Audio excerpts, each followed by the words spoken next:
Praise the Lord. இன்றைய தியானம் பிரசங்கி 3ஆம் அதிகாரம் 19 முதல் 22 வரை.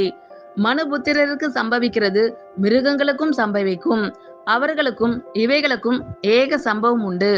இவைகள் சாகிறது போலவே அவர்களும் சாகிறார்கள். ஜீவன்களுக்கெல்லாம் சுவாசம் ஒன்றே, மிருகத்தை பார்க்கிலும் மனுஷன் மேன்மை உள்ளவன் அல்ல. எல்லாம் மாயையே, எல்லாம் ஒரே இடத்துக்கு போகிறது, எல்லாம் மண்ணிலே உண்டாகிறது, எல்லாம் மண்ணுக்கு திரும்புகிறது. உயர ஏறும் மனுஷனுடைய ஆவியையும் தாழ பூமியில் இறங்கும் மிருகங்களுடைய ஆவியையும் அறிகிறவன் யார்?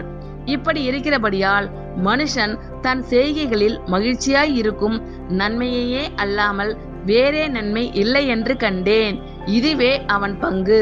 தனக்கு பின்வரும் காரியங்களை காணும்படிக்கு அவனை திரும்பி வர பண்ணுகிறவன் யார்?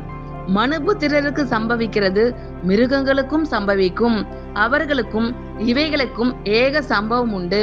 இவைகள் சாகிறது போலவே அவர்களும் சாகிறார்கள். ஜீவன்களுக்கெல்லாம் சுவாசம் ஒன்றே, மிருகத்தை பார்க்கிலும் மனுஷன் மேன்மை உள்ளவன் அல்ல.